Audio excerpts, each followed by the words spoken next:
That is his boy from Dallas. You know, Texas boy all the way, so he got to roll. Yeah, that is his hometown kid, just like old school Stevie Johnson. You know, right. I would ride with him, but you know, I don't know where Stevie is at no more, man. I heard Stevie on the streets, man.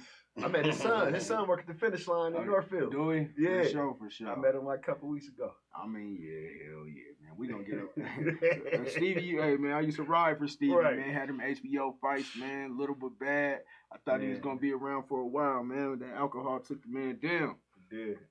But hopefully he bounced back before it's said and done. Hopefully he do, man. My son's a boxer. Lil Mikhail's a boxer. Okay. So I don't even know if you remember him. You used to coach him. I remember. Yeah, hell yeah. You used to coach him over at Overland. Yep. So he a boxer now. I want to see. I want to get him with somebody good. I might go see what's up with Lamamba and them over there, but. I got a partner out here, Donald Camarena. He used to be a championship boxer out of Denver. He got a gym off of, I want to say, 22nd and Champa. I'll get you his info. He a dog. Yeah, his son out here putting in work too. Yeah, Mikhail, he 1-0 in his first fight. So, I mean, 1-0, had his one fight. It's time for him to get back at it, get back to work. You know what I'm saying? So we rocking with him. I'm loyal to him. Yeah, so any fight he got, I'm rocking with him. Yeah, for sure. And then, fuck it, let's go to this NBA, or fuck it, let's go to Ohio State real quick. Get off this college football. Which you heard about the Ohio State news, the Michigan, the cancellation of the game due to COVID. Yeah. And then now with that, if they don't come up with something tomorrow, then they won't be eligible. They won't be eligible to play in the Big Ten championship game, which will affect them in the college playoffs. But they're gonna do something to make it happen. They're gonna make them eligible. So I mean, college football is big bread. They're not gonna leave Ohio State out. So they want to top Ohio State, Alabama, Clemson. They're gonna mess with them 3 years. But have they played who has Ohio State played to be that top ranked, y'all? This year, man, you could kind of put a lot of that out the window. Yeah. They haven't played nobody. They only have started their conference because all you can do is play conference this year. Yeah. But Bama played a lot of teams. They can vouch. Clemson played Notre Dame. They're in the top 3. But what I'm thinking is, who has Ohio State played that Florida played better teams than Ohio State? I mean, but you only can play what's in your conference, man. You only can play what's in front of you. But so that mean that conference, if you didn't play the top prospect, you didn't play the top powerhouse teams, you shouldn't go in there. You know what I'm saying?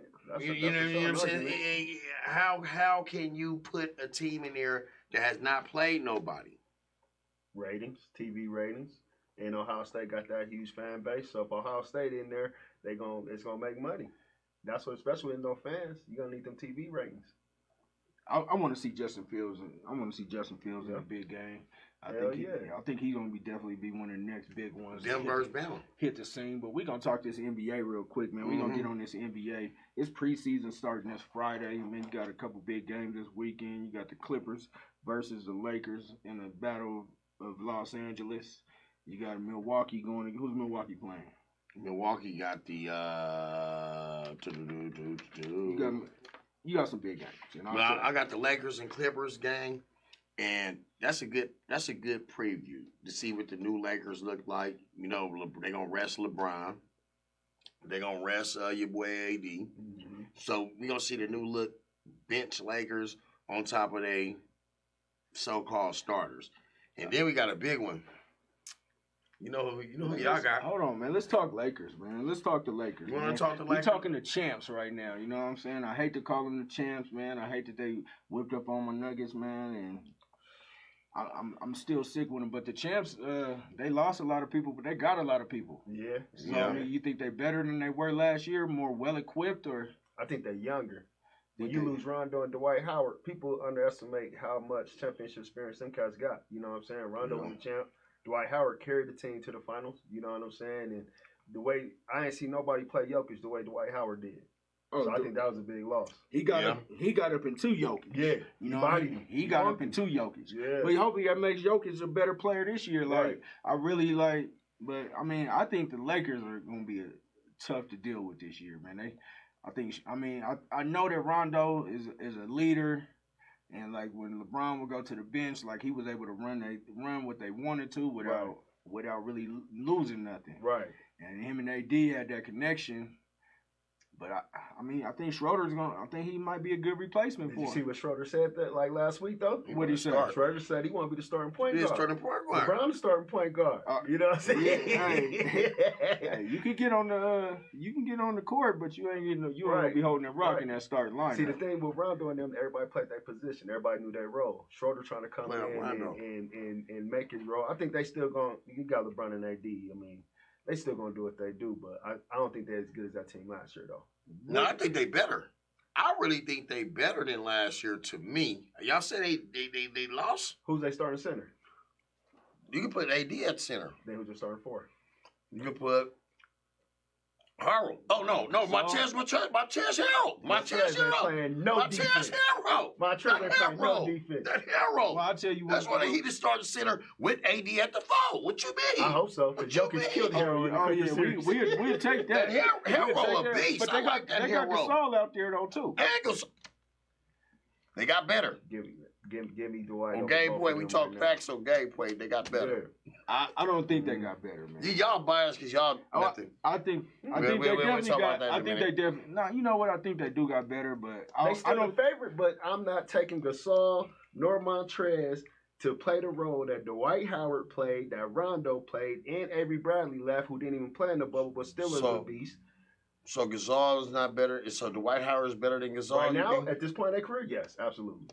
Gasol was giving Toronto 15 minutes a game, 20 minutes a game. He might have been hurt this year though a little bit. He probably been beat up. Ain't no Midas.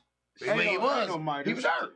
I mean, you don't know what he was. He was hurt. You don't know what he was hurt. I'm gonna say the Lakers are the odds-on favorite for sure. I mean, and let's talk about that same game. Let's talk about the other team, the Clippers. You think they got better with the losing a better addition by subtraction by losing Doc Rivers, Harrell?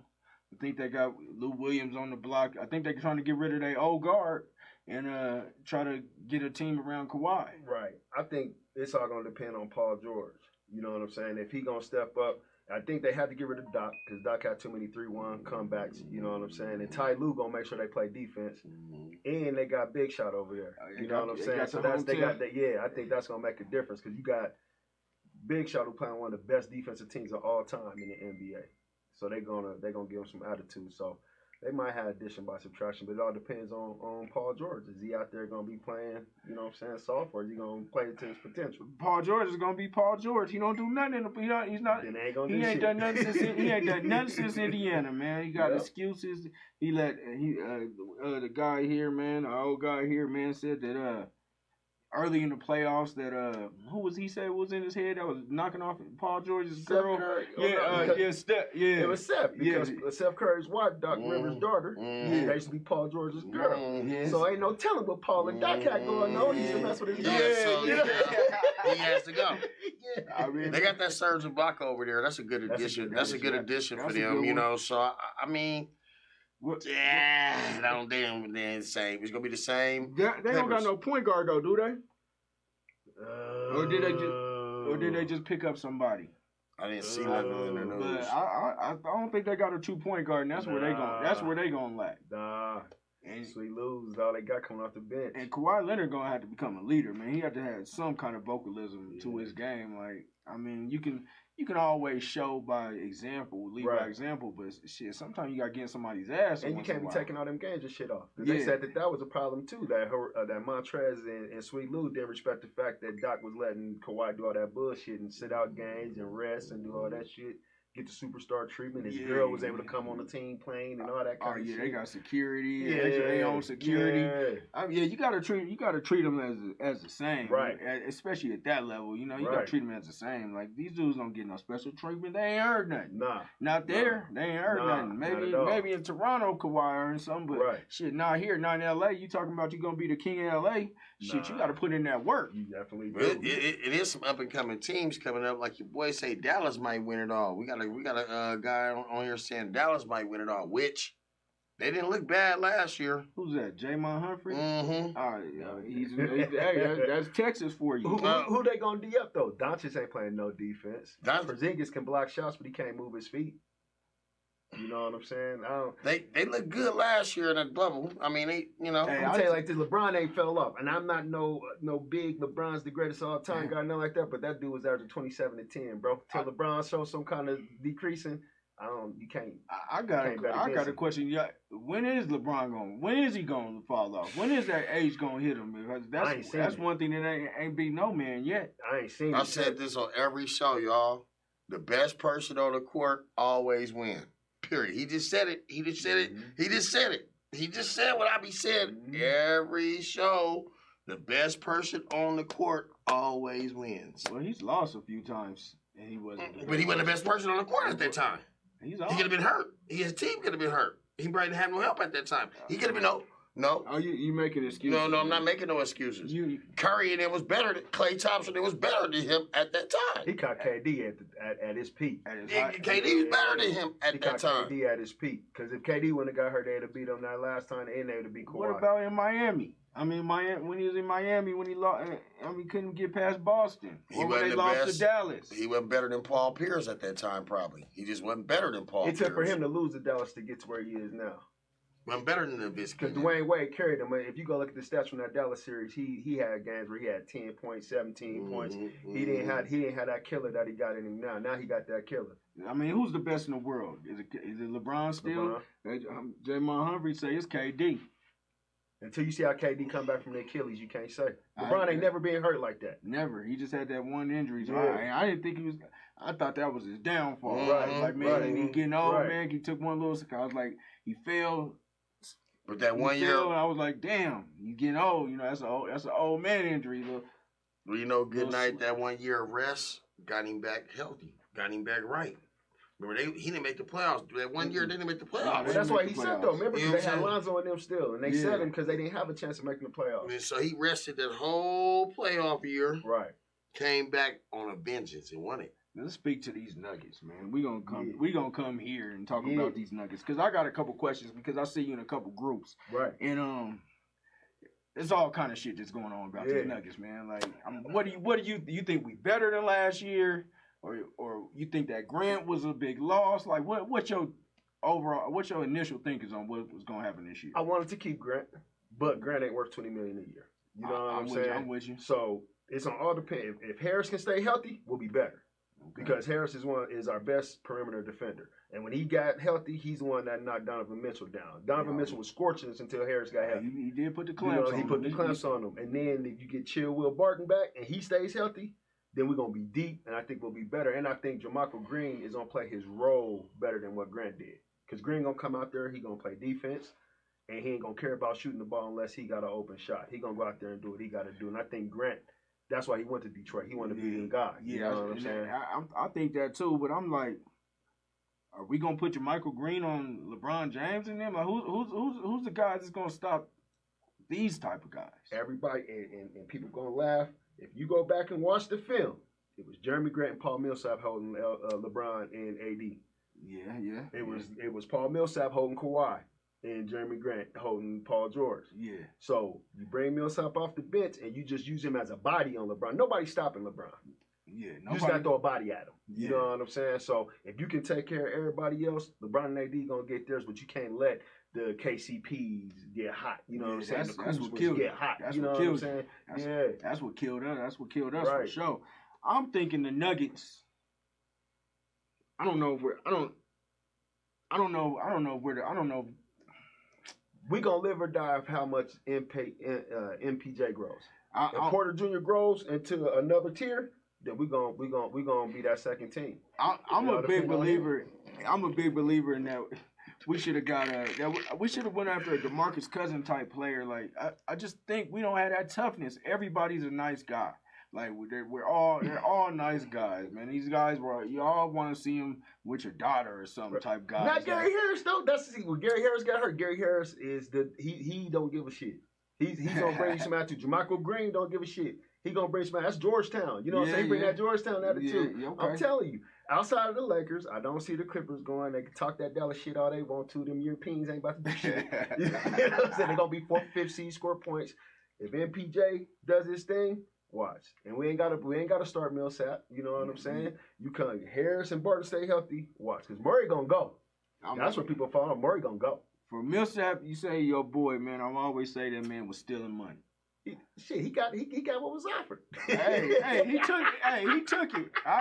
If I was offered it, I'd take it too. Yeah. But man, I was like, man, he wasn't worth $30 million a year. But without Millsap, our team don't grow to where we is now.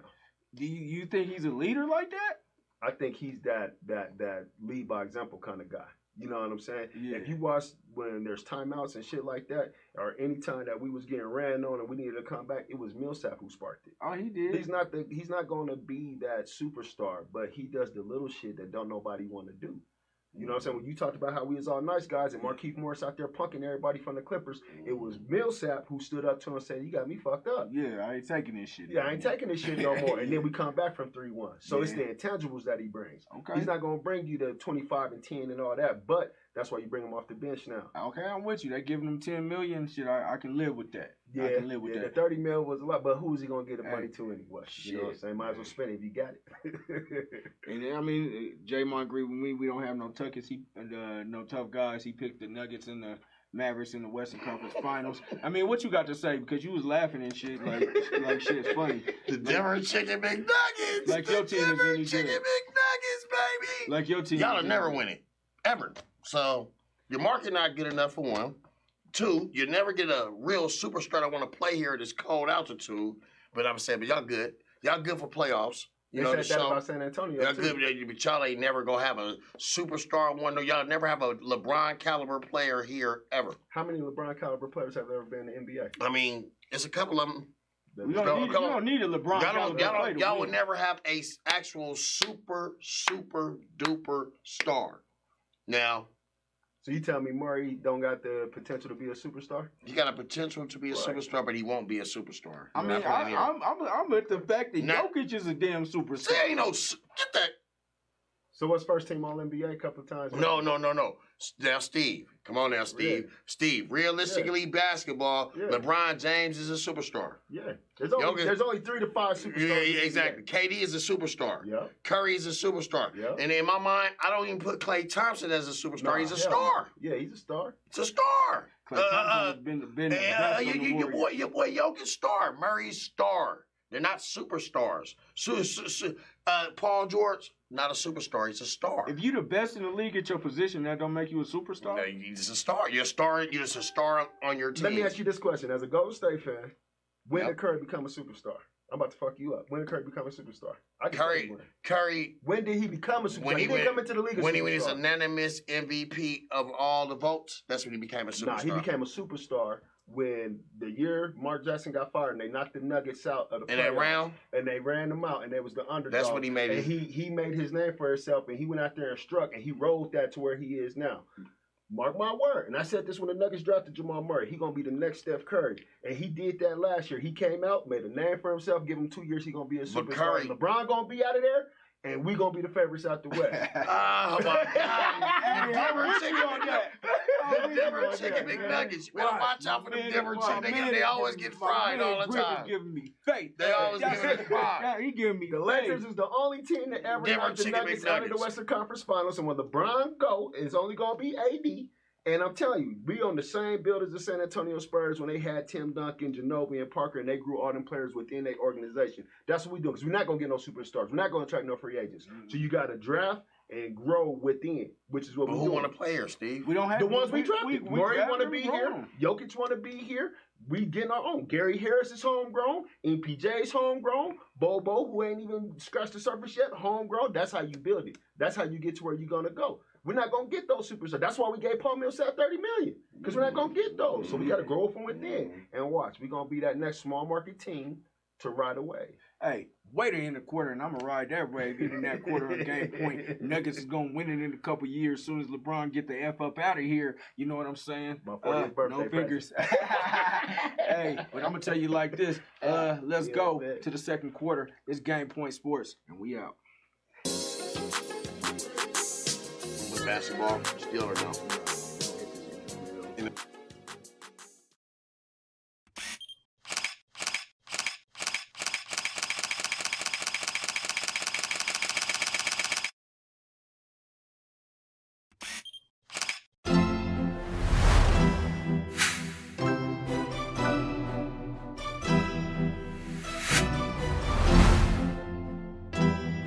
Ours is yours. Digital online showcase. Water Me Sis. Game Point. Wazam, Coloring Castle.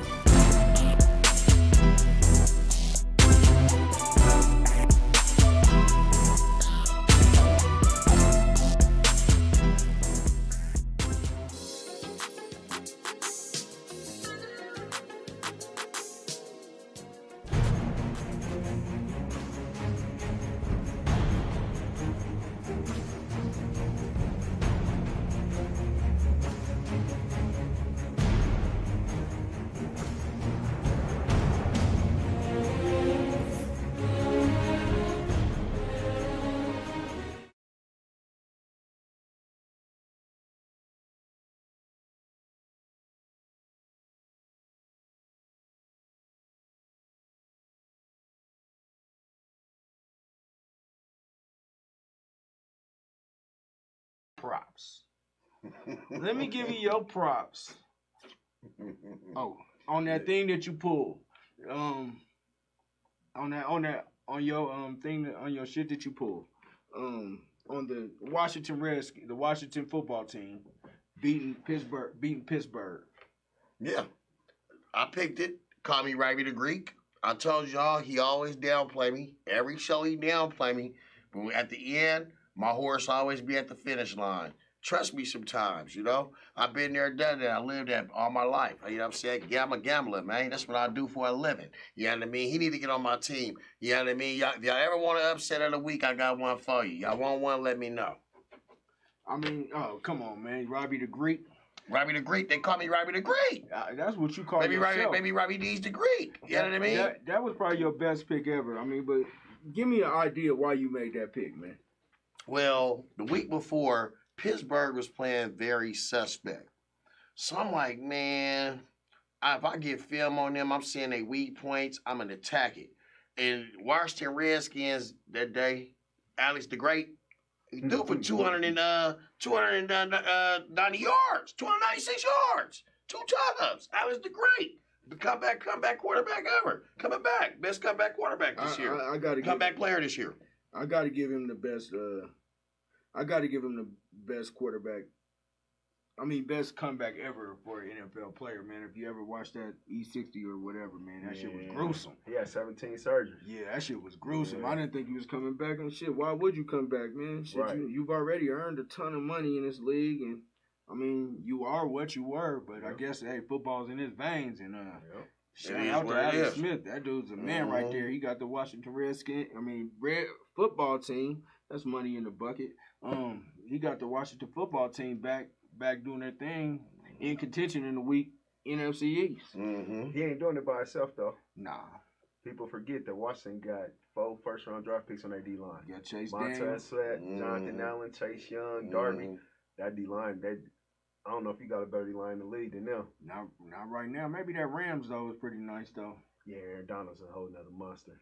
That Rams D line is nice. And if we was healthy, we got a nice one too. Frisco, we got a two. Y'all had the same thing with all those first rounders. But it was the same kind of build though. Same as what the and the Raiders doing the same thing right now. Watch the Raiders. The Raiders doing it on offense though. They got all kind of offense. But they got a defense over there for Pharaoh over there. Was that Pharaoh and them over there? And the one Abram from South Carolina. I don't want to hear nothing about it. Yeah, I know you hate the Raiders. No, they almost lost to the Jets. And the only reason why they beat the Jets is because the Jets is the Jets.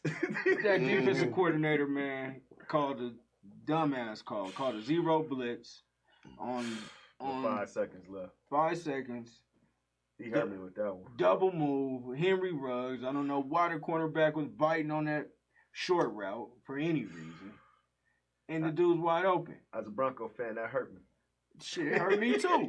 It hurt me too. I had my shit talking ready to go. Hey, with one week when these Raider fans went up on Facebook posting all this bullshit. Oh man. But but they got rid of the D coordinator, man. They got rid of him this week. They said they had to.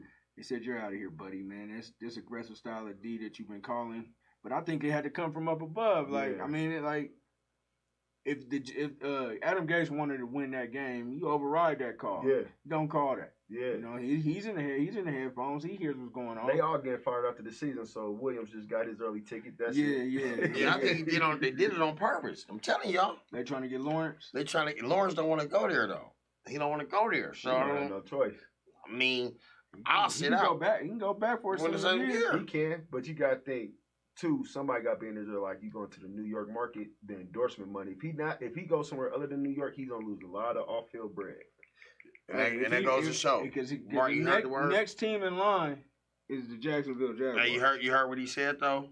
The word market. Where a player wants to go. The word market. He don't want to go there because the team, but the market is lovely. He can get acting. He can get stock. They getting him all kind of stock. Why do you think KD came to the Warriors? Silicon Valley gave that boy some money. They say, man, after basketball, what do you have to go back to? Absolutely. We got something for you. We got these companies. We got these stocks. We got these buildings. That's why he came to California. That's quiet as kept. Now he's smart. Now you're gonna have Cali and New York sold up. Man, in this day and age, y'all think the market is just still like that? Like, yes. I mean, in this day and age, the social media and the way that you can be. You could be here, and you could be a star everywhere. Let me ask you this: if I was a star, I had Denver to pick, and I had New York to pick. Which one you gonna pick? Peyton Manning picked it. Peyton Manning was on his last leg. That boy came here. Oh, excuse my French. No racism. Another Peyton Manning's a white boy. He gonna come to Colorado. He like to ski. He like the snow. He like all that. But a brother ain't coming here. I'll put it like this: if you are drafted here, and then you become a superstar here or become a star, then you're going to be good. And I'll tell you what, Carmelo, I guarantee you wish he would have stayed in Denver. He left to go to New York because of his wife wanted to act. You know what I'm saying? The market. But ever since he went to New York, what happened? He failed. He failed. If he would have stayed here, everything would have been catered to him, right? Yeah. And it's kind of like Tim Duncan, too, so I think it depends on the athlete's personality. You know what I'm saying? If you're a low-key kind of guy and you can make your bread quietly, then Denver's a good spot. If you want to be, a LeBron scene, right? Then the Miamis and the LAs and the New Yorks and the Oakland, the Bay Areas, that's a good spot. Well, so Oakland wasn't a good market. Oakland is like a market like this. San Francisco is a big market. You got to think that's why everybody moved. I mean, shit, they next door. That's my brother. But you're not losing with Oakland. But if I was to pick, if I had Oakland or San Francisco, the markets, Oakland market is not big like San Francisco market is. So, but being from the Bay, when you in the Bay Area, you go to San Fran for the bread, but Oakland give you that culture. Yeah. You know what I'm saying? So they go hand in hand. Yeah. You know what I'm saying? It's gonna be us. Carmelo Anthony single-handedly jacked up the market out here in Denver. Like jacked up the market. I mean, he had a little bit. He could have tried to pull something. I mean, it's not like your money ain't long, right? And y'all can live in New York, but you can still play here. Absolutely. It's like, I mean, the money's not the issue. I mean, I just think, like, I mean, when he was here, we got Allen Iverson. He brought some people. We were able to attract big guys, and the NFL is like a totally different game, though. Right. Like, you going where they say you going. Like, they don't control where they're going like they do in the NBA. So, like, in the NFL, like we can get big names out here. Absolutely. We just gotta have big name we gotta have something to attract. Absolutely. Elway brought people out here. Manning brought people out here. So you just gotta have the things in line. But, that's it. But and Denver's a football town. I'll tell him, anytime you got a town with 4 teams, you can't really beat that market. That's a big enough market. Yeah. I mean, we got an all right market out here, I believe. I mean, absolutely. Absolutely. And it's growing. It's not just your old cow town that everybody thinks it is. No. But if your athlete had to pick, this wouldn't be his first choice. I can say that. Football-wise, it's cold, the weather. Even though you have to play one weather game in the cold, but I'm just saying in terms of I was thinking of like me just college, getting recruited. I'm thinking of the weather right now. I'm thinking of the market. I'm thinking about the people I'm going to be around, the culture I'm going to be around. Now, if you just say you come from the ghetto all your life, you've been in Miami all your life, a person that's a superstar, like Antonio Brown or somebody like that, wouldn't come here to play football. It depends on who the coach is, though. Because CU Bucks won a national championship with a whole bunch of dudes from Compton. Yeah. Cali, So I remember that. It depends on if you got somebody like Bill McCartney who knows how to go. And what a lot of people don't know, unless you're really into football, he used Coach Oliver Lucas, who used to be the head coach at TJ and the head coach at Montbello. Yeah. That was his #1 recruiter who he sent over to Compton to get those dudes. So it depends on the kind of guys you got within your organization. But see, you always been recruiting Cali. They always recruit Cali. That's on the West Coast. Yeah. But I'm saying somebody from Florida coming here, we don't get to. Okay, I'll say this, and I'm gonna say Colorado, California, Arizona don't get nobody from Florida coming to play for us here. We don't get the recruits. It just depends on who the coach was, because Pete Carroll did when he was at USC. But Pete Carroll, he only got the West. No, not a lot of them cats was from Florida. They was on the West Coast. They was all Cali. They was all Cal. But he got some talent. Where was Mike Williams, the receiver who was a dud in the NFL, but he was hard in college? Where was he from? He was probably from the South. He was from New Jersey. But that whole squad had a bunch of cats from everywhere. When they had Lindell, they had this dude, Jeff Byers, who was a starting center from Lebanon High School. He went and got, his foundation was in Cali because it's SC, right? But you can still go to Florida and pick, 1 or 2 5-stars to come. If you got a program that's set in place, you can go anywhere and get it. Yeah, absolutely. You can battle for the top tier players. And it depends on your region, right? Clemson is based on what? Southern cats. Alabama based on Southern cats. That's what I'm so saying. you go recruit where it's at. But if you have the clout and the coaches, you can go get a cat. Yeah, one cat, but it's one cat. But that's all you want, though, if that's in your region. But I'm saying 1, 2, or 3. But look, on the West Coast, we're not powerhouses because of that. Because we keep within us. Think about it. We don't breed to athletes like Florida. Like Steve, you couldn't go play your boys in Florida against them Florida boys right now. We don't even breed them the same way. We don't have the same type. They don't even build that athlete here. We don't even make that athlete. It's the culture to me. Okay, you can coach a kid till he blue in the face and tell him to run his route. You say culture or coaching? Culture. And this is what I mean by culture. Yeah. So in Colorado right now, so down in Florida and Texas, a parent will drive 2 hours to go get their kid training. They're not going to do that in Denver. You know what I'm saying? They'll do that in Cali too. You know what I'm saying? So they're not going to do that here. And we're starting to get there. You know what I'm saying? People won't even pay $20 to take them to get trained by somebody. They'll rather try to do it themselves for the clout. So now our culture's behind. Georgia does it. Texas does it. On the cool, Arizona does it. People moving from Colorado to Arizona getting scholarship. You know what I'm saying? So it's a lot. To me, it's deeper than just being from the South and building that athlete. Like, you right? You're going to have a lot of speed in Florida because of the weather. They can run track. Arizona right now, because I coach track, their outdoor track season is from January to July. Ours is only from May to July. You see what I'm saying? But you still got cats like Christian McCaffrey, cats like Phil. We send a lot of cats out. But our culture is just a little bit different. So when you look at the Creeks, the Valors, and all these teams are in the suburban areas where their parents will pay for that kind of training, those kids are going, right? When you look in the inner city where some of our parents may not have the resources or the knowledge to go do that, which we're trying to change, you know what I'm saying? That's where it comes down to, in my opinion. Hey, I'm with you, man. We got it. Let's stay on this NFL because you did hit a gang of good points, but we're gonna touch on all that later. You know what I'm saying? We're gonna touch on all that later. We're gonna talk about these Broncos. We held tight. And then we just couldn't get over the hump, man. It's the second time, man. We played them tough the first game, but we had a couple turnovers and shit that kind of faltered us. But I mean, I don't know, man. What you think? What you think I'm a realist. Is it looking good for the future? I'm a realist, right? So you got to give Locke these last 4 games to see what's cracking. You know what I'm saying? Because I was somebody who I hated Garrett Bowles. Now he ain't gave up a sack in the whole entire NFL. He's a Pro Bowl left tackle. You know what I'm saying? Definitely. So we live in the age of instant gratification to where if you don't come out the gate rocking, then people going to throw you to the curb. You know what I'm saying? You got to give a chance for somebody to go through adversity and get better. So if he can show in the last 4 games that there's some kind of potential, especially when you got all the injuries that we had. Cortland Sutton's gone. Glasgow's been hurt all year. Yeah. We ain't got Juwan James on the right tackle. You know what I'm saying? Phil's been out of game. Keep preaching, brother. Albert O's been out of game. Keep preaching, Von brother. Miller, Jarrell Casey, AJ Bouye, Brian Callahan. So when you have all that, you got to give them a chance to have a full offseason too. And what people don't understand about luck, I fuck with sports. You know what I'm saying? So I dig into the deep shit. Every year in Missouri, he had a different offensive coordinator. And he's had a different offensive coordinator every year in the NFL. So he's learned a different system for 7 straight years. Every year. Give him some consistency. And now, if you can get Trevor Lawrence or Justin Fields, I think you have to move on. Mm-hmm. But if you're not getting one of them two, you got to stick with it. Mm-hmm. Y'all ain't getting them. No, we're not. Y'all not getting them. But that's the only way you move on. I mean, what about maybe a Matt Ryan or a quarterback like that? You know, it's gonna cost too much bread. Jameis Winston.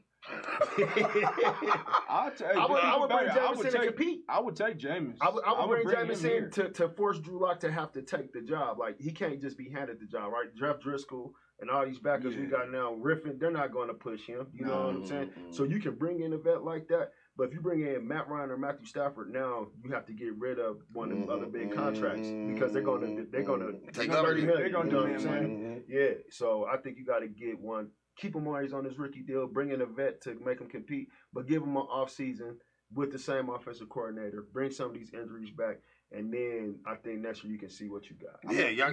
But do you see like any growth? I do. Do you see any growth from here to from the beginning of the year to now? I see glimpses. I don't see growth because he hasn't been consistently healthy. But let me say this.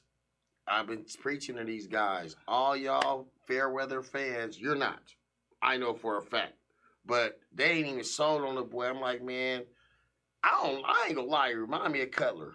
For some reason. He's like a baby Cutler, but it could be better. Cutler, Favre type. He's gonna throw picks, and you're gonna have to live because he got a strong arm. And he think he can fit anything everywhere. Yeah. But I think with the coaching too, they got to run more screens. Like Jerry Jeudy last game, we ain't ran one receiver screen with Jerry Jeudy. And run that Lindsey more. They run that hometown hero more, man. Y'all could do something with that Lindsey. The Niner, we'll take him in the Niner. Lindsey, come to the Niners. The last game against the Chiefs, it was Gordon's game. Yeah. I mean, Gordon had a better game. I mean, Lindsey didn't get as many opportunities as you usually do, but Gordon was hitting his stride in that game. So in that game, I can't really fault him for not giving the ball to Lindsey more. You know what I'm saying? It got to be a fine balance, though. You know what I'm saying? I think they both deserve 10 to 15 carries a game, and then you take away. Locke should be throwing the ball 25 times a game right now. Yeah, he should. Play action. He should, but he's like, I mean, he should, but I just don't see the growth. He's still making the same mistakes that he made early in the year. He's still making the same mistakes that we've seen from all the other really no-name quarterbacks that we had here. Like, and I see small glimpses. What I've observed, y'all don't have a line to me. For some reason, the boy, when he hiked the ball, he running for his life every time, so he's gonna make a mistake. Man, I've been watching. He's got bad tendencies. He likes to throw off his back foot. Because he's running for his freaking life. But you got to learn that too, though, right? Like, he only got like 14 starts under his belt. So he's still, basically, in terms of starts, a rookie QB. You know what I'm saying? And he's in a new system, once again. He had to learn everything out. Now, they said the same thing about Baker. I've said the same thing about Baker. Baker's first 2 years, he was trash. He was throwing off his back foot, throwing interceptions. Now, all of a sudden, he done went through that adversity, learned, had an offseason. Now the Browns is 9-3, and they in the playoffs. And without... without Odell, they out here smashing on the Titans. Well, he's not a number one or first round pick. You think they're gonna give him that time to mature? Yeah, I would. What other option do you got? Yeah, you're not getting a top tier quarterback in the first round. You're not getting that. I just don't see. I see what y'all say about this Cutler. I mean, he's Cutler with a little bit more of a. Not really an attitude, but he got a little swagger. With a personality. He got a little swagger. He got a little swag on him. Cutler had no personality at all. He didn't look like he could care if he won or lost. I think you got to give him a chance to grow. You know what I'm saying? Like, once again, that instant gratification. They want him to come in. Like, look at Kyler Murray. Kyler Murray with his legs, he's out there, and he's a big player all the time, right? But they're on a 3-game losing streak. Why? Because now he's taking his lumps. Yeah. Josh Allen in Buffalo, he had to take his lumps. So you got to take your lumps. And see, here in Denver, we've been spoiled with quarterbacks. You know what I'm saying? We had Elway and had Manning. So now we put everybody, that's what they have to go up against. You know what I'm saying? See, I don't really put them up against that standard. I put them maybe like to more Jake Plummer, you know. I mean, with Jake Plummer. I just want to see him getting better. Right. And I just want to see him getting better. But your team got to get healthy. As far as like, we definitely got to get healthier. But you still can see like improvements. Like some of these interceptions that he's throwing are just like ridiculous. Like, but that's why I say give him one more off season. And then next year we're gonna have another. I think we're gonna have another offensive coordinator I don't think Sherman's. If we do that, then he has no chance. Yeah, he has no chance then. Because I don't like the way Sherman's doing right now, but you still got to give them time. I think you need some kind of consistency. I'm with you on that. I think we should have kept the guy from last year. I think absolutely. I think they had a little chemistry together, and I think, and especially since we didn't have an off season, we should have kept him, and he would have had his second year in the system. See, and I gotta agree with my boy Robbie though. I'm Denver born, bred Denver, everything. I'm a hometown guy. We got fair weather fans because if our last 4 games, the Panthers, Raiders, Chargers, Bills. If Lock balls out 3 of them 4 games because the Bills got the strongest defense, watch how everybody switch. I mean, I've been riding. No, I've been riding with that. Since day one. Nobody had my back. I'm always a Bronco fan. Doesn't mean I have to be a Lock. No. You don't have to be a Lock fan. What I'm saying is you just got to evaluate him and let him go through every game. They downplay him every game. He's trash. No, I never said that about him. I just said he's not getting better. That's all I said. But it's the thing. If you lose these last 4 games and Lock goes out there and has, let's say, 70% completion, and he's averaging 3 touchdowns and an interception a game, that shows progression, right? But if we lose every game, we got a chance to get Justin Fields, and we got the 2nd or 3rd pick, then I think you got to move on. But if you don't have that chance, how long is your growing? 3 years, 4 years. How long are you getting him to grow? Just give him 3 good years. It's situational based. I think for his situation, he deserves another year. Okay. Because of the injuries, COVID, and all that, I think he deserves. He's only got 14 you're starts, right, man. You're right. Yeah. I'm with you. So, what you think the Broncos? I mean, you think we on the way up, or I mean, we stuck on the same ground? Because I mean, at the same time with the same record, you got our coach. You got both our coaches, Vance Joseph and the old guy, Big Fangio. You got Vance Joseph and Fangio. You got both of these guys who have the exact same record. Vance was on the hot seat right by this time. Right. Should Fangio be on the hot seat? Yes. But I don't really think he should be on the hot seat because we went through too many coaches. We do need some consistency. I'm going to say no because the team plays harder. You think the Broncos under Vance Joseph didn't play with the heart they play with now. We don't have our starting D-line. Mm-hmm. We don't have a lot of our secondary, but we have the Chiefs at 22 points. You know what I'm saying? Like, we have, even with all the injuries, without Von Miller, our best defensive player, with Bradley Chubb coming off an ACL, Bradley Chubb didn't even hit his stride till like the 6th, 7th game. So I think Fangio deserves another. I'll say this. They didn't give that brother no chance in Colorado. I'm sorry. Man, y'all didn't give him no chance. He should never been hired. He should, exactly. He should have never got you know what I'm saying? But, okay, and there's people that agree with you, man. Mo Ford says they did Vance dirty. He said they should have kept Vance. Lil bro's a CU guy though, and we need Josh. I love Mo. He knows Josh is my guy. He a Montbello guy, but he's a CU guy too, and Vance is a CU guy too. So Josh go roll with CU. He CU thick and thin. I got him. Now one thing Josh will tell he's telling you, he is the one. That's what he's telling you. He said, nah. Man, I'm telling you, he was. He said, nah, they didn't get that brother. They didn't get that brother. You see what he's doing over there in Arizona with that defensive coordinator. They didn't get that boy no chance over there. Nah, I'm not saying that he could have stayed the coach, but that once again, that's why Fangio got to get a chance because you kept firing people. Yeah, the first year, you can't fire Vic because we ain't got no consistency. Yeah, and I'm saying you got to keep him just for that. Hey, the first year, it was obvious that they was trying to fire that brother, but y'all kind of won a few little tiny games, so they did. He kept his job that night. Yeah. They want him out of there the first year he was here. They want him to make chicken salad and shit. They set up a team for him to fail. Y'all was coming out. Y'all had a poor team that year. Y'all had injuries. Your defense was kind of holding y'all up. Y'all was fighting in the locker room. Y'all made it chaotic that he couldn't control the team. Black coaches. They couldn't wait to get him out. What he last 2 years? He lasted 2 years. I'm gonna tell you like this though. Without ownership, we're gonna be in flux. Do you think why they did us? Because nobody's on fire Elway. Do you think that's why they did us and made us play with no quarterback? Because I don't think they would do that to any other team in the NFL. We don't have anybody that can stand up and say, nah, this ain't happening. Nope, we don't have no ownership, and we ain't got nobody who can tell Elway, nah, you ain't about to do that. Because Elway's taking care of the football side, Joel's taking care of the business side. So without ownership, that's why we're in flux the way we are. Because Pat Bowlen didn't go for this kind of shit. Pat Bowlen wouldn't. Elway is Denver Bronco. What y'all thinking about? What you think about this ownership then you think they should go ahead and sell the team or let Robert Smith get a hand in it? Hell yeah. You know what I'm saying? Hell I'm yeah. with that too. Hell yeah. I'm definitely. I would love to see Robert Smith take it. First black NFL owner. That would be, for that fact. I definitely would ride with it. And everything he does is successful. Denver-born billionaire, and hey, I'm with Robert Smith, man. Let the Bolins go ahead and get that money and see what Robert Smith can do. And if you got an 8th grade student, send them to the Robert F. Smith Academy next year. Oh yeah, send them there with the Pryors and Lindsays and all that, man, running that thing I'm over there with them. For sure. Bring them with us. Bring them over there with y'all. Yeah. Yes, sir. So I don't know. So anything is the Broncos. Just one quick question before we get off the NFL: are the Broncos on the rise or are they on the decline? I think, and people gonna laugh, I think we're on the rise for the simple fact that our players who we rely on are getting better. I think because Garrett Bowles got better, you don't have to draft a left tackle. I think with Juwan James coming back and with his contract situation, we have a right tackle, so it goes to that offensive line you was talking about because Glasgow, Cushenberry, and Risner have done a decent job to be young. You know what I'm saying?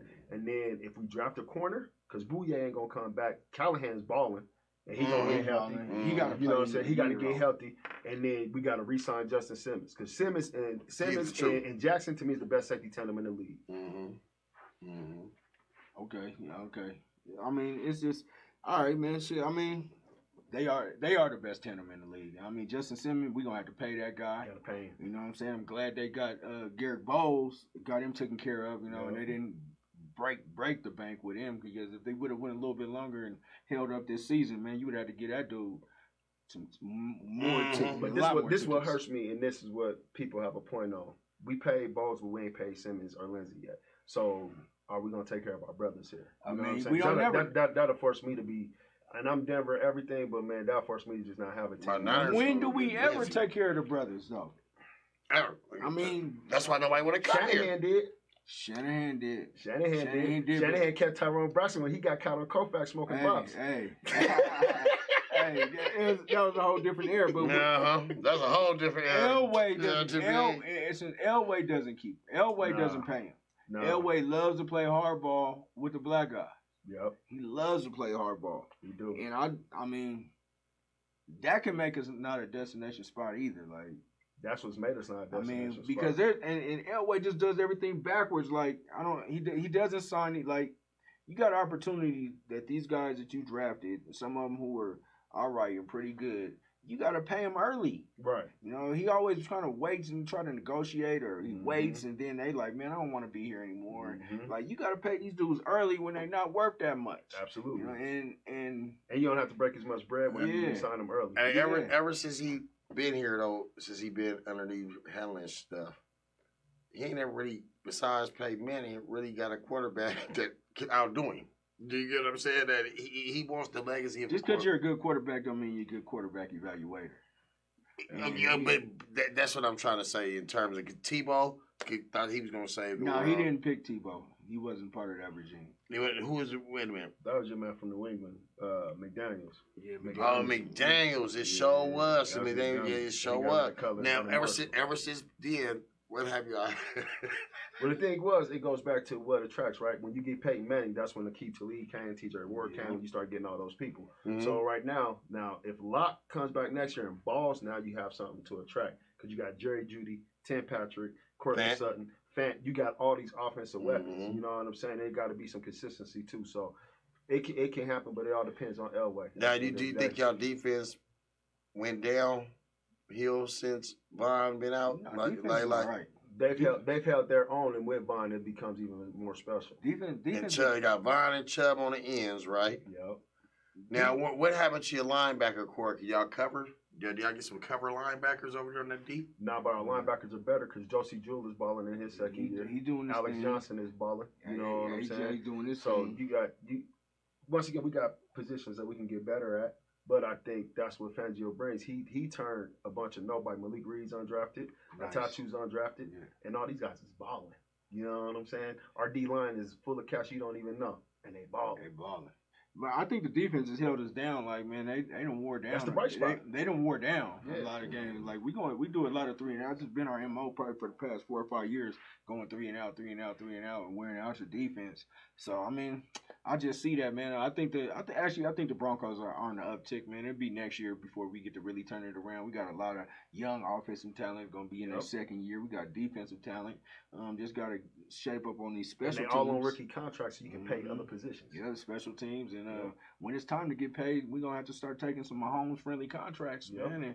And you know what I'm saying? Mahomes did the right thing out there. But, I mean, I think we on the uptick, man. Who's y'all favorite? Your daughter says hi, Dad. Yeah, that's my baby. So who's your favorite? Who's your favorite to win it this year? football? Yeah, that's what we talking about. I'm going on a limb. Oh shit. Aaron Rodgers and the Green Bay Packers. That's a good one. Okay. That's a good one. Robbie the Greek, they what they call me. I'm gonna say, and I hate this because my mother-in-law live with me, and her and my brother is big time KC fans. But I'm going KC got to be the favorite because they have a track team on offense. They have, if he doesn't get hurt, Mahomes will go down as the best quarterback ever, talent-wise. I mean, you can't. Brady got all them rings, but Brady's talent doesn't even match Mahomes. Not even close. You know what I'm saying? So with Tyreek Hill, Kelsey, and all them, and the reason I picked him over the Packers have a couple of defensive players, but they don't have a Chris Jones, who's probably the second best D lineman after Aaron Donald. They got Tyrann Mathieu, and they got a system that works. The reason why I say Green Bay over Kansas City, because Green Bay can score with Kansas City. That's the only reason why I say that. They can, if it's 35 points, Aaron Rodgers can put 35 points up. So that's why I'm just. And Kansas City's defense is not that great, but they're gonna outscore. I got Case because KC's AFC track is gonna be easier than the NFC because the Saints defense is cracking. Even without Breeze, they winning.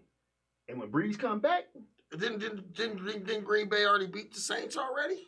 Yeah, Aaron Rodgers beat the Saints already. They beat the Saints. But the Saints don't have home field. And I'm gonna tell you this. I'm gonna tell you a team that could beat the Kansas City. The Colts. The Colts. Remember I said the Colts get in there. Tennessee. Phillip Rivers ain't a choker. We've seen Phillip Rivers for years. He chokes. He ain't beat them in a while. But I got a feeling that if get in the playoffs, they can run the ball. That's where he chokes. That's where he chokes the most. But he's a choker. He's in a different organization. He's in a different situation. That was the Chargers. They'd never win that. With the Chargers, they never won a Super Bowl. My favorite is the Saints. I'm going with the Saints. Walking around probably with one of the best offenses and one of the best defenses. Yeah, they solid all the way around. Like you say, we had a question last week. Before we get to some more stuff, we had a question last week, and I want to get your opinion on it.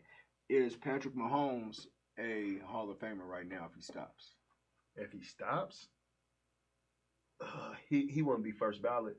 It'll take him some years to get in because he's been in the league, 4 years? This is his 4th year. I think you got to have 6 years under your belt at that level.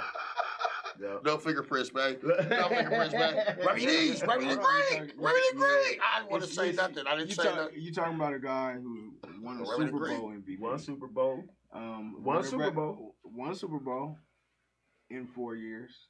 But where does his total stats in them 4 years stack up to everybody else? I mean, my version of a Hall of Famer is being the best, hands down, the best in your period of time play. Right.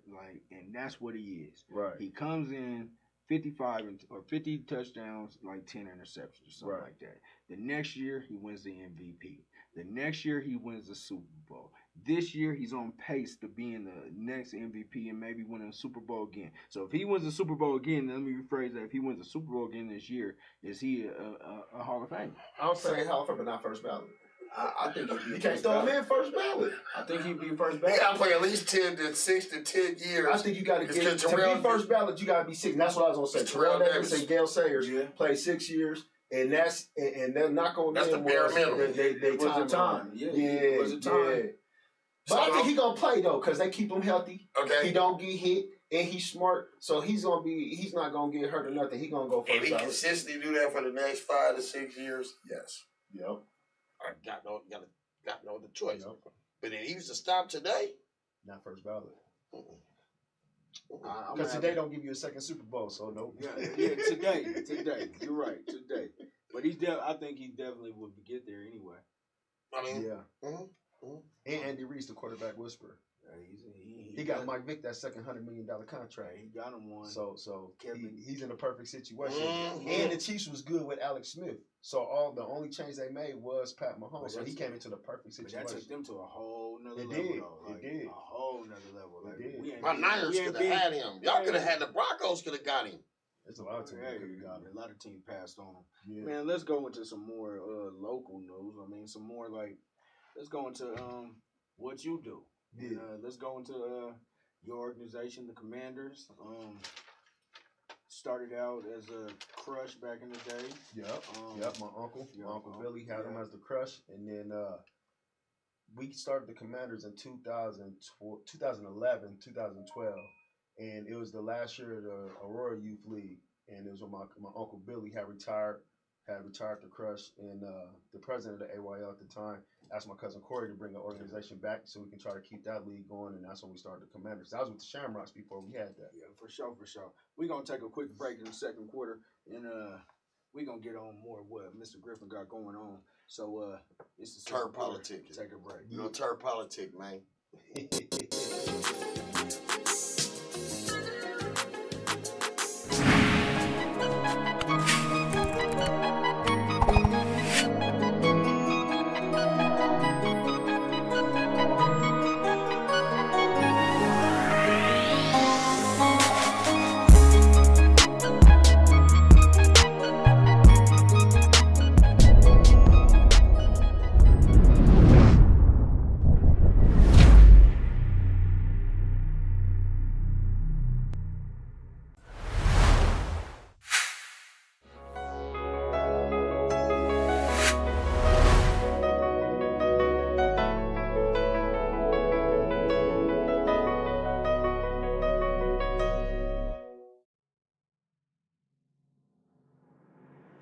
Boy, M.GoodKnight Robbie The Rocket, Steve Griffin, the president of the Commanders organization. Man, like I say, one of the best ambassadors for Colorado and Denver youth sports. Man, a guy who puts it on for the city everywhere he goes. And shit, man, let's just talk about, man, what got you in the. All right, let's talk about your career at Montbello, man. Like, did you end up going to Mesa State? Yep, I went to Colorado Mesa, played up there, got my degree in business up there. Fucked off my career from making bad choices, and that's what got me into coaching. You know what I mean? I got up there and I was balling as a freshman, but I wanted to straddle the fence. You know what I'm saying? I wanted to, still have my hood tendencies and play football, and they don't go hand in hand. You got to sacrifice, and so my choices and my lessons learned is what got me into coaching. So that way, kids coming up now and the kids I can touch don't make the same bad choices I made. You know what I'm saying? Definitely, that's cool, man. Personally, with my son, when he first went to high school, he played on your freshman team over at Overland. I think Overland at that time, man, they had a different coach. Yeah, we had talent. They had some of the most talent in the state at that point. We had talent. I think off that team, we had Austin Conway, Kevin Prosser, Deron Harrell ended up leaving to go to East and is at Wisconsin now, but he was a starting receiver as a freshman on that team. So it was probably, I think, 7 or 8 guys who went D1 off that team eventually, and a couple of others who should. Yeah, a lot of them went to Wyoming. Yep, absolutely.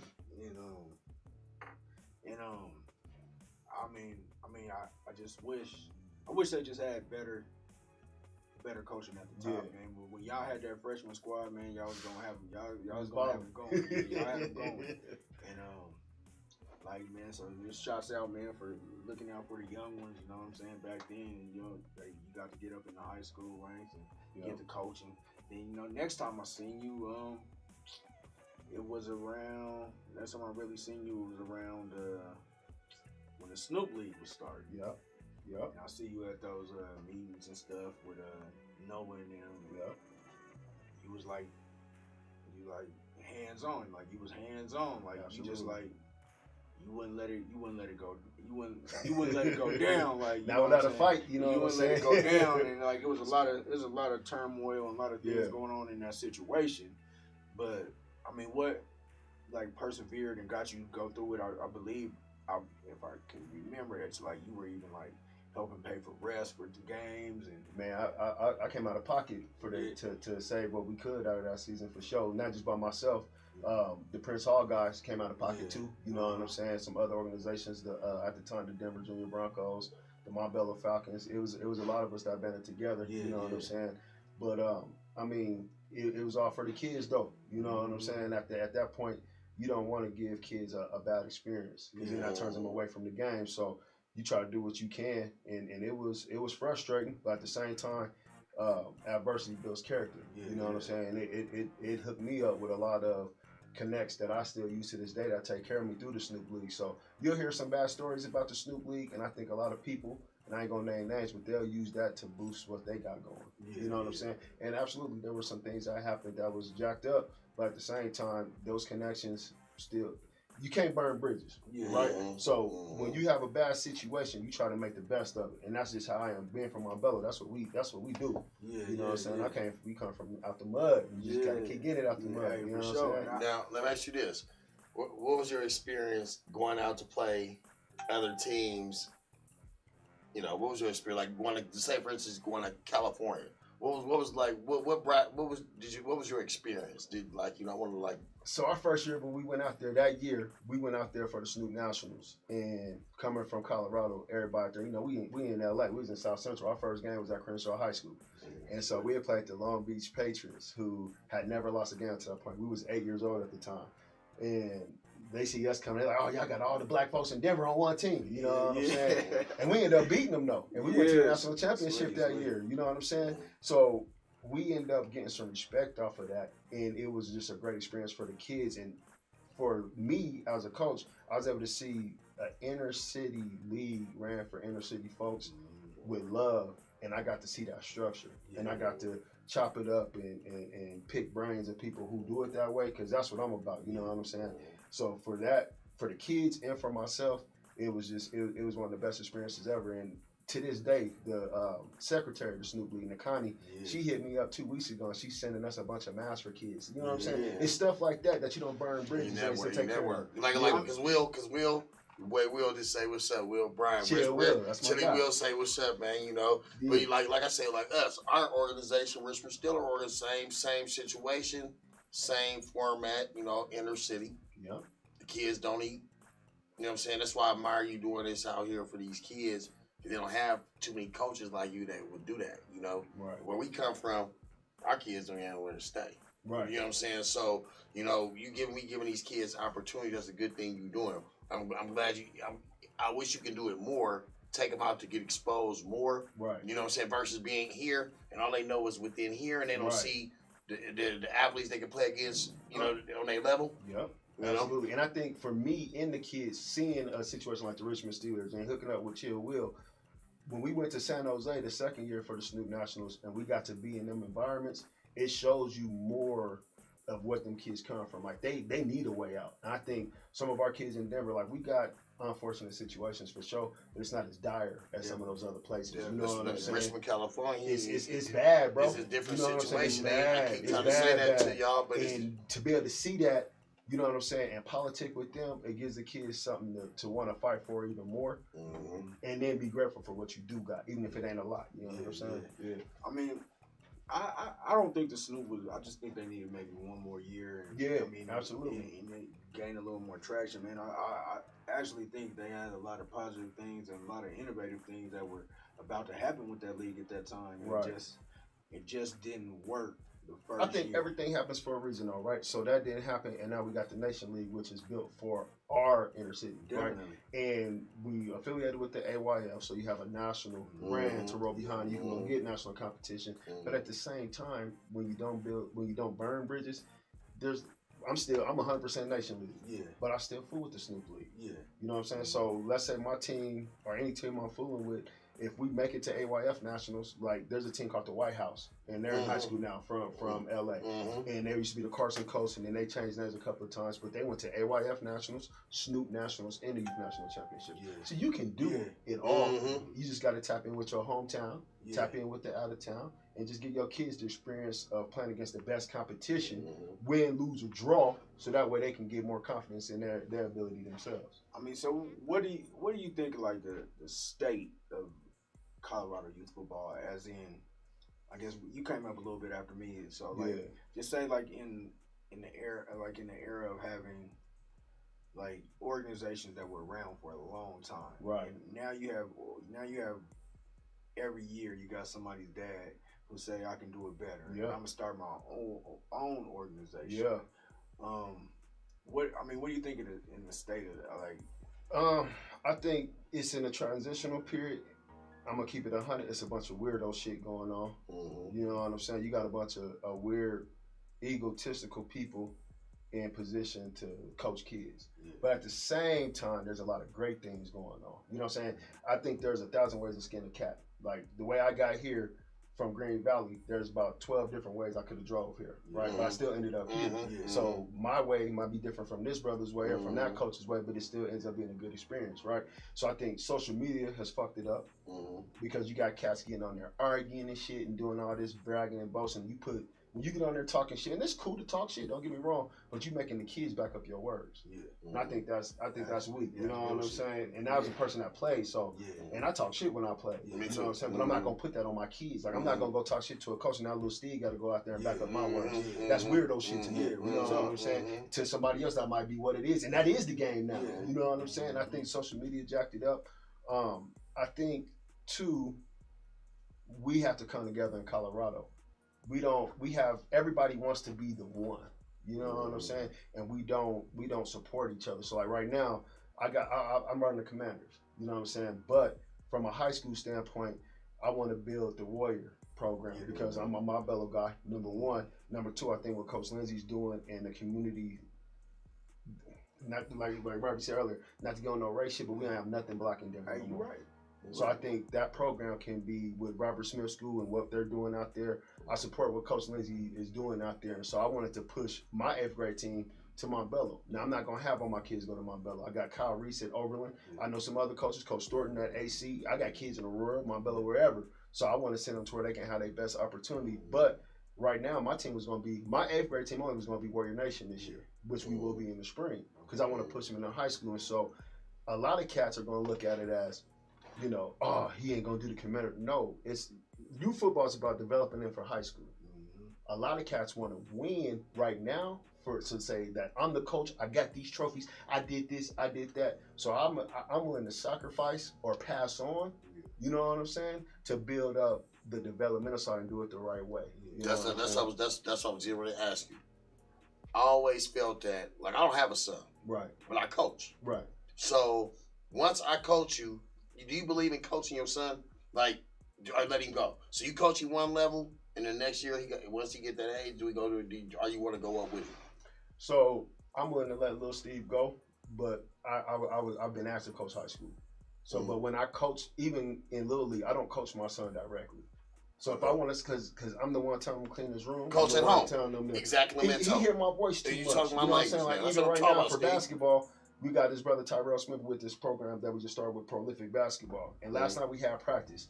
And Lil Steve, Rusty, we ain't been competing. And I wanted to tell him something about his shot. But I know, I said something to him and he kind of looked at me like, here this nigga go again. You know what I'm saying? So I told Coach Tyrell to go talk to him about what I was thinking. And he responded. So you have to be smart enough to understand how to maneuver and understand the kids' personalities and how to coach them. So I can move up with my son, but I'm not going to be just in my son's ear. I'm going to go coach these other kids. And if I see something, I'm going to go tell another coach, hey, this is what I see with Steve. If you see the same thing, go. Because you coach him at home. You already coach him at home. And then by the time you get to high school, he don't want to play no more because you've been on his head. Right. Consistent. Right. And he got to be coachable because I'm not going to be there his whole life. Football is a game that'll develop you in life. You know what I'm saying? So if I'm a baby this cat and just always be in his ear, and now let's say, you know, God forbid that my time come tomorrow. If my son only knows my voice, how he's gonna grow as a man? You know what I'm saying? So I have to let him go. I can still be there and coach, but I have to let him go and figure it out with other coaches too. And that's why I say be a bunch of weirdo shit because cats don't let that shit ride. And then I got a two-part question for you. Being in two-part question is the first one is you guys have grown to be one of the bigger organizations out here. You, the Spillionaires, the Warrior Nation, are probably the three biggest that I can think in the inner city right now. Maybe the Cougars, Cougars for sure. Prince Hall, Green Valley. There's a couple. I mean, but you guys are able to have more than one team age group per age group, like kind of old school type thing. But how do you go about getting these kids? And then my second question is, so is this going to be from now on, like all your 8th grade teams will become Warrior Nation, become a feeder team, or did this team? That was my team. I would love for every team to do it though. You know what I'm saying? But at the same time, it has to be what's best for that team and those kids, right? So if I can get them over there, cool. But that's not to say they can't go to Oberlin. You know what I'm saying? Because Coach Kyle Reese is a great coach over there, and he's doing the right thing too. So for your first part of your question, in order to build our org like it is, there's a couple of things that go into it. At that time, I was younger and had younger kids. You know what I'm saying? And that was my circle. So I was able to go get the homies' kids and people I knew's kids who were the same age as mine, and now we can go. But now that my kid is older, I'm not tapped in with that same age group as in somebody like Brandon Beasley, who's at that age. And that's why the Spillionaires are big like they are. So as your kids grow, it's harder to keep it growing like that unless you tap in with younger parents. And I think that's the key. And I think he's doing it the right way because he keeps tapping in. He has a huge network in Aurora. You know what I'm saying? And so for me, I was able to tap in with a couple of younger coaches who are my people. You know what I'm saying? And I'm trying to pass the torch to them. Like I have some ideas with the Commanders to where I'm not as hands-on as I have to be in the end because it's time for somebody else to take it on. You know what I'm saying? In terms of building and recruiting and knowing the parents of the kids who are that playing age. So it's a lot that goes into it, but it's don't always be waves. You know what I'm saying? I think like even with the Park Hill Pirates, you know what I'm saying? They about to make a comeback because they're doing things like that, tapping in with that age group of parents who have those age of kids. So definitely under like some new leadership this year. Absolutely. I start seeing a little more on social media. Well, they got business people, like business-minded people that's running. Lil Herm, you know what I'm saying? Herm, I ain't gonna call Lil Herm, but Herm knows what he's doing. He's a business dude. And he knows his shit. And his dad is a guru. So he come from that cloth, you know what I'm saying? That was one of my coaches. What's my coach at Montbello. What's your organization? Do you guys have, like, do you have like support, like family support with just your particular team, or are you doing this by yourself, or? I don't do it by myself. So the way our organization is set up, all my head coaches are on the board. You know what I'm saying? And I'll probably give more independency to my teams than any other organization. I look at the Commanders as my coaches come on and they're franchising a part of the Commanders for their team. You know what I'm saying? So I give them, you don't have to buy your uniforms from the same vendor I go through, as long as it's right and it's not, the money's fucked up or nothing like that. You know what I'm saying? And with my cousin, when we started it, he was different in his approach, and he was the president at the time. So I rolled with you know, so I played my role. But now I try to give independency to my coaches, and you know, at the end of the day, man, it's just kids playing football. It ain't that serious, bro. You know what I'm saying? I'm not about to sit here and argue with nobody over no bullshit, man, because you know, it's shit's fucked up in the world already. You know what I'm saying? I'm not about to be doing a whole bunch of weirdo shit. Either you gonna get down with us the way we do, or you can go somewhere else and it's still love. You coming up in the inner city, right? What are you doing to show these kids that it's a way out? It's better. The travel part of it is big on that. Like you got, we got a little coaches group on Facebook. And you see a bunch of crazy shit in there. You know what I'm saying? But I hear cats say, well, your team wasn't good enough to go and travel. Why does your team have to be good enough to travel? You're trying to give a kid an experience. And that's why I say the weird shit comes in. You know what I'm saying? You don't have to win a game. There's tournaments for every level of competition. You can go to Vegas to that national tournament out there, and they're going to place you with teams who have the same kind of records you had, the same kind of kids you got, and you give them an experience, right? And once again, youth football is supposed to be developed for the next level. High school football is supposed to be what? Developed for the college developed for the NFL. You know what I'm saying? So I'm big on, I don't care about winning championship. Man, my team, we've been in a lot of championships. We lost to a really good Cougar team every year. We lost to a Cowboys team. We've took L's. But at the same time, I think with my team, you're going to see a lot of my kids do well in high school just because of the way we structured it. And we took away from the Mickey Mouse type football to teach them football IQ. And not saying that we're the only ones who did it, you know what I'm saying? But I think my high school coaching experience and playing in college helped in that. And I don't care about a trophy. I can go buy a $10 trophy.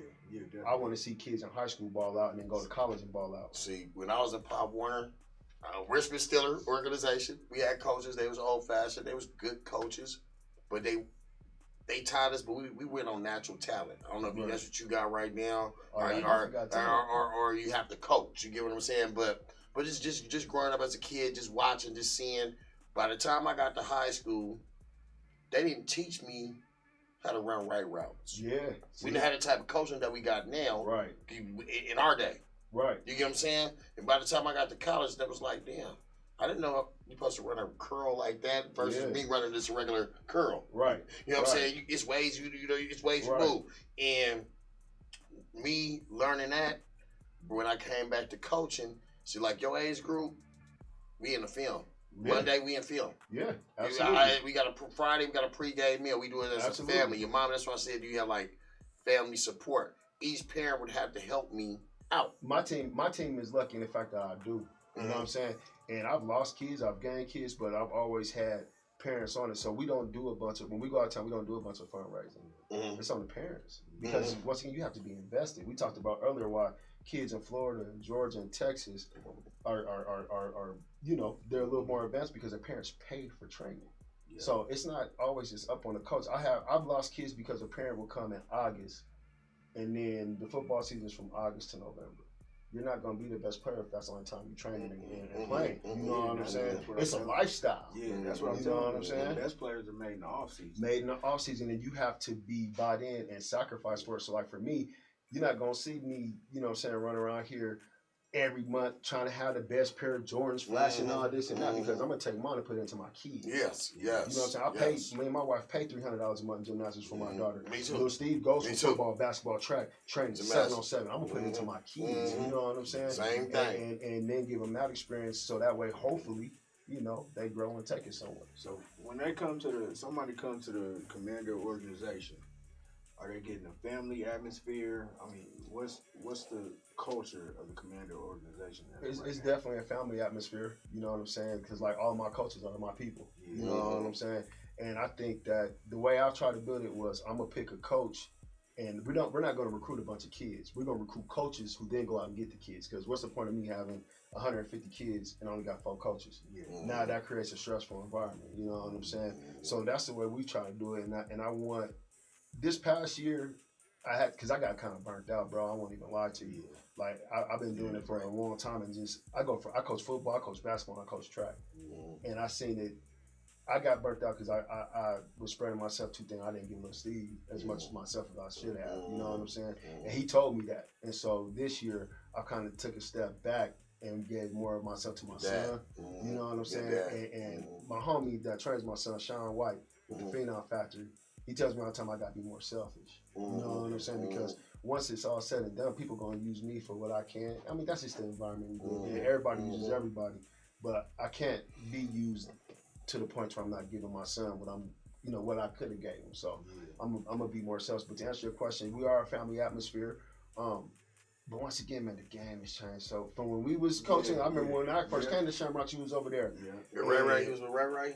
Yeah, Ray Webster, man. That's my first ever youth championship came with Ray Webster in baseball. Okay. You know what I'm saying? Lil Steve was 4. Yeah, and he let Lil Steve play up. But it was different then. Like now, once again, with social media, you have younger, more turned up parents. You know what I'm saying?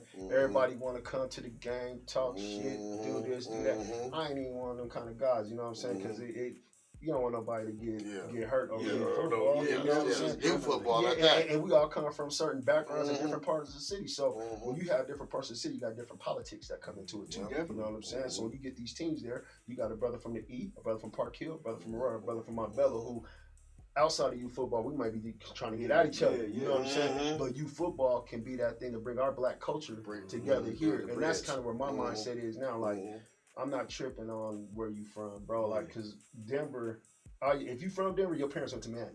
And you black, you know what I'm saying? Manual or East. Yeah, Manual or East. And so you can be from Park Hill and you get into it with some Montbello or East Side cats, but your cousin is they home. Yeah. You know what I'm saying? To me, that's dumb. You know what I'm saying? Everybody's here like one person removed from somebody. You know somebody who know that person for sure. But imagine if we all came together, though, it could be special. And I think that's right now, that's the role I'm trying to play. It's gonna take some soldiers, though, man. It's gonna take some serious soldiers, and not everybody gonna buy into the system. That's the key. They gotta buy into the system. They gotta like we'll say, gotta fit. Everything gotta fit. I watched Chill Will do what he does in the Bay. Chill Will runs the Steelers, but Chill Will he's with the Grand Pacers right now in Florida. Yep. He goes into he's in with San Jose, his squad. He taps in with everybody in his city. You know what I'm saying? That's how you gotta be. And that's what I want. That's the role I want to play here. And I want to tap into everybody. I got you. You know what I'm saying? We're gonna link up for sure. So is as far as let's say Colorado football, and like you say, we really don't have any feeder teams or any black teams or any teams that really stay in the inner city. A lot of our best players go out to these bigger schools and things like that. What can we do to like create a team, you know what I'm saying, that's in 5A that can compete each year against these teams? The last Denver City team that won a state championship was 1989. My Thomas Jefferson Spartans. I wasn't there yet, but they beat my Montbello Warriors. Yeah. God, dogging. And so the like state championships, they went to back-to-back games and played each other. Yeah, so it's like, so I mean, there's always been a rivalry there. You had a lot of before Montbello was open, a lot of Montbello kids went to TJ. Yep, and absolutely. Then, so it kind of, I guess that's where the rivalry, it's a natural rivalry, all kind of started from. But like, what do we got to do to get us a chip? Like, even like I say in my era and in your era, like because I went to school with Tony Lindsay, Shot Carter, and all them. Yep. Brandon Pryor, and we had one of the best teams.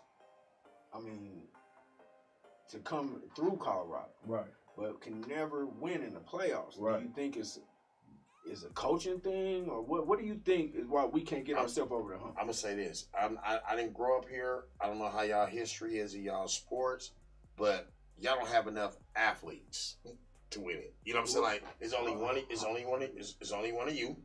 It's only one of Lindale Whites. It's only one of Steve Griffin. No. But you're totally wrong. You're totally wrong. You're totally wrong. I can't hear that. I'm hear you. No, hear me out though. Let me finish. Okay. Steve, how many athletes that came out of Colorado from? I'm just gonna give y'all. We all the same age, right? We all around the same age. I say from 1991 till now, how many? You can probably too many to count. I'm gonna start. That went to the league. No. But hold on. Like it was only one in each, probably every 10 years. No, you're wrong. No, you're wrong. You're wrong. Montbello in 1990 had 5 guys, more than 5. You had Ray Jackson, who was the corner. He went to CSU and they ended up playing for the Pittsburgh Steelers and the Cleveland Browns. You had Andre Schroeder, who was the other corner on the other side of him, went to CSU. And they both started this the same year, graduating year. You had Chris Sanders, who then went to Ohio State. This is all the same team now, same year.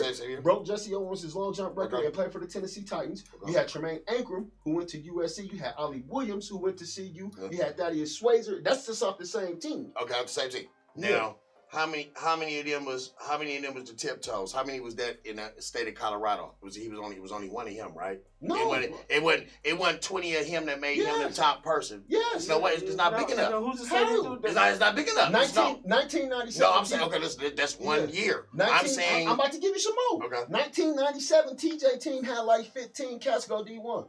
15 off the one team. That's one school. And what other school? That same year, Montbello, we had like 8. Y'all had 8 players. That's okay. So y'all had 8. So that's, how many people was that? Man, no. That's 2 teams. That's 22. That's 22. Right? Now, name 22 more players. That's the same one.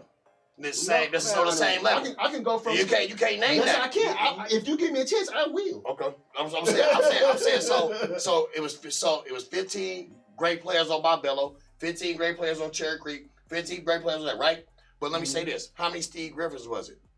What made you Steve Griffin? That's what I'm trying to get to the point. The guys I learned from that was before me. That was before you, right? But it was only what made you Steve Griffin. That's what I want to know. Yeah, that's what I'm trying to get across to. And I'm about to tell you, for me to be able to start at Montbello, it was hard because we had so many dope athletes. So I had Eric Hill, who went to CSU. He's only a year older than me. He's off the same 4 years I was in high school. Okay. Eric Hill went to CSU. Derek Evans went to K-State. Leonard Jones, who still holds the record in rushing yards in one game in Colorado history, was my teammate, same year as me. My boy William Wade. You had all the TJ guys. Marcus Houston, who's a 5-star athlete. Corey Ross, who went to the NFL. Alan Webb, who went to K-State. Yeah, Lindell White. I can keep Gabe Lindsey. But I'm Brandon saying, Pryor. what made Lindell White Lindell White? So it's better people than Lindell White or no? Yes or no? In that era, in your era, in my era, it was Lindell White the only running back, or was Corey Ross and Leonard Jones? I just named three. But was Lindell? What made Lindell White? Was he the top running Lindell back? went to USC. That's all you know. Yeah, but the thing about it is you don't know. So you just speaking on what you see. You don't know. Like you have no clue what's going on. Like you just hold on. Like I said, I don't know what y'all football. Let me talk. So Marcus Houston was a higher rated running back out of high school than Lindell, right? He wasn't better in my opinion, but he was still the number one running back in the nation. Country. And Lindell was a freshman when we were seniors. So you had Lindell, Marcus, Corey Ross, who went and played running back for the Baltimore Ravens, was a running back at that time. You know what I'm saying? We had Leonard, who was a running back at that time. I can go through, and that's just in the inner city. I'm just saying. I can go to I'm just saying. I grew up in the ghetto. I grew up. Yeah. They call me Robbie the Rocket. Yeah. It's 100 people that can claim they better than me. Yeah. What make me Robbie the Rocket? Yeah. As I'm saying, it may not be 100 Lindell Whites here that made him Lindell White. He might be. Was there 100 Reggie Bushes in Cali? Easily 100 Reggie There's Bushes. 100. What they? I think California's pre-time's bigger than Colorado. I see what you're trying to say. Like it's 100 Reggie Bushes. But what made Reggie Bush better than everybody out of them 100 people? His sacrifice, right? And so the sacrifice. It's so many different things that go into that though. Because think about all the homies who was dope but start gang banging or selling dope. Exactly. We had a bunch of them too. Exactly. Yeah, we had a bunch of wasted talent. We call it wasted talent. You talent. understand? When I went to Montbello, bro, from the 80s through until they closed the school, we didn't have white kids, homie. Mm-hmm. Montbello was like Richmond. Yeah, Montbello was like that. We that's different. Bro, yeah, they segregate y'all here. We wouldn't have. We had a different kind of atmosphere, but then you still had the E. You had Park Hill. You had what I call North Aurora, right? The guys that went to Hinckley and Central back in the day, because Hinckley won a state championship. Okay. See, people don't know Deion Waynewood, Kenny Perkins, like there's guys that came out of here that was Joe dope. Steve, man, we had dope cats, bro. Like I have to see. My whole question is, that we done went way off to the but we just talking because what do we got to do to win a state championship out here? I'll tell you this, right? So I think Dave Logan is successful because Dave Logan's been successful everywhere he's went. Yes. And so Dave Logan has attracted inner city athletes everywhere he's went. When he was at Arvada West, when he was at Chatfield, he got Lindell to transfer and Allen to transfer and Sean from Denver South to Chatfield, right? Mullen. He had my little cousin Devin Aguilar, who's from Montbello on that team. So you got to have good coaches. To answer your question, you got to have good coaches. Back when TJ was good, you had Oliver Lucas, you had Coach Cross, and people sleep on Coach Lindsey. Coach Lindsey took South and built them from a no-win team to the state championship, right? And so right now, what you have is this generation of just living is a lot of wave riding and clout chasing. So what you see is, and Cherry Creek has great coaches. They have a great program, but everybody wants to go to Creek. You know what I'm saying? Because they win. So you take your son over to Creek, unless he's one of those top of the tops, he's not going to play till he's a junior or senior. Unless he can ball, which they do get a lot of ballers. Like the Cougar teams, the Cougar kids that went there, that Coach X had, and that the ones that was my age had, they have some special kids on their team who are playing as sophomores, right? But for us to get a team, we have to believe in a coach like Coach Lindsey and a coach like Peanut, who's over at GW. You got the coaches over at East. You know what I'm saying? They're building up something. So now you got to have the resources. You know what I'm saying? So one thing about inner city DPS with the things they have going on as a school district, it put out a bunch of black publicity, you know what I'm saying? Because people was like, okay, my kid ain't gonna get a good education here. But these same people may send their kid to one of these suburban schools, and the culture and society may not be right, and they fail anyway. You know what I'm saying? So I think we got to trust in the coaches here and give them a chance, though. You know what I'm saying? Because Coach Lindsey, and I'm biased because I feel him. That's who I'm with. He's grown the program every single year. You know what I'm saying? And so now, what you'll start to see is more people trusting him because they see kids are going, and they'll say, okay, I want my kid to go to college, right? we had a kid last year, and I say I wasn't even I wasn't on the staff for nothing, but there was a kid named Anya, and I can't remember his last name, but he was a corner, and he went to Dartmouth from Montbello, so he can't get into Dartmouth. There's an Ivy League school, so that bumps the education piece of it. Right now, we got a kid, Jalen Bird, who's going to UNC. So that's 2 years in a row you've had two D1 defensive backs come out of Montbello. You know what I'm saying? We have some young sophomores who balled as freshmen last year who will have D1 talent. We got another DB, Greg Anderson, who's a D1 talent. We got a D lineman that moved up here from Georgia. He's getting D1 looks and is probably going to get a D1 offer. So now you're starting to see that culture change. You know what I'm saying? So now what we have to do is the people that live in Green Valley, Montbello, Park Hill, East High, give these inner city coaches a chance. And it's always gonna be like when we was in high school, Merlin was always good. Why? Because they can get some of these inner city kids over there, and that's always gonna happen, right? But you have to trust and give these coaches a chance, and everything ain't for everybody. Like before Coach Lindsay got to Montbello, I was thinking about sending Steve to Merlin because my coaching mentor Chris Warren was coaching over there, and they had I thought a good coach over there, and I thought it'd give Steve a chance to go D1. One day we riding through the turf. And we passed Montbello, and my son, I open up to everything with me. You know what I'm saying? That's my road dog. So when I go chill with the homies, my son with me. You know what I'm saying? And we passed in front of Montbello, and he said, "Dad, I want to be the one to bring Montbello back. How can I send my son to Creek or Mullen when he told me that?" I sent him over there. Now he shuts down. So even if I send my son to Montbello and he gets a free education after high school, that's a win. Yeah, that's a win. You know what I'm saying? And so that's how I think of it. But other people will be like, my son's sitting on the bench. He won a state championship, but now he working construction when he could have got a football scholarship. You know what I'm saying? And it's being it's been like that since our day. My mom, I went to a school like Cherry Creek. We played De La Salle. We played them in the Coliseum. I went to Pinole Valley. Heisman Trophy winner come out of my high school. Right. In my butt, Richmond High. If you ever seen the movie Coach Carter, we live right behind Richmond High. I was really supposed to go to Richmond High. Right. But in the inner city, they don't give this money. It all boils back to money, the politics of football. Richmond High would never be a face of a California state champion versus a De La Salle would. Right. Like a Mullen. What's you call now, Mullen? Manual. Okay. Manual to Creek. Creek is the face of Colorado. Manual, they would laugh at Manual being the state champion. It comes political, and then plus you got kids. Some of them kids don't even have the grades to even play. Absolutely. The top athlete, the number one person, your quarterback is probably sitting at home rolling him up a blunt right now. The one you really, really want, but he don't have the grades. That's the reason. Or he don't have the family atmosphere. And that's why I say. But those kids are the people in the community like myself got to go tap in with. You know what I'm saying? If a kid ain't got a dad at the crib, like I go work out before COVID hit. I go work out at Green Valley Rec. And you see all the kids in there, the ones who want to gang bang, the ones who want to smoke, the ones who just want to go get up chicks and do all this shit. It takes us to go and try to tap in with them because they live with their grandma who can't handle it. These dudes are 16, 17, muscled up, feeling like they're the man of the crib already. So they grandma can't handle it. You know what I'm saying? So we got to go tap in. And it takes community members to make an inner city team go. Because Coach Lindsay can only do so much. Coach Swift can only do so much.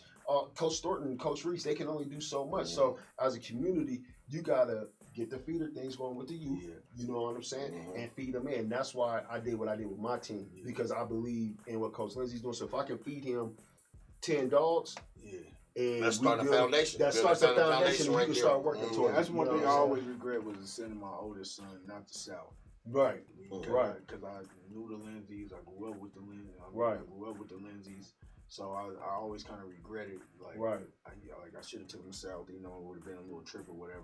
But and it's like, I do regret that, and I do respect what they got going on, and that's not somebody who live in Green Valley that take their kid to Creek, but my whole thing is, everybody's gonna do what they feel is best for their kid. Exactly. And I respect that with everybody. That's what I'm saying. I don't try to tell nobody what to do with their kid. I'm a campaign for what we got going on. And I'm gonna try my best job doing my part of selling, you know what I'm saying, and try to get him in front of Coach Lindsay, because I think if people give him a chance and talk to him, they'll go. But some people won't give him a chance because they know that he'll get you, you know what I'm saying.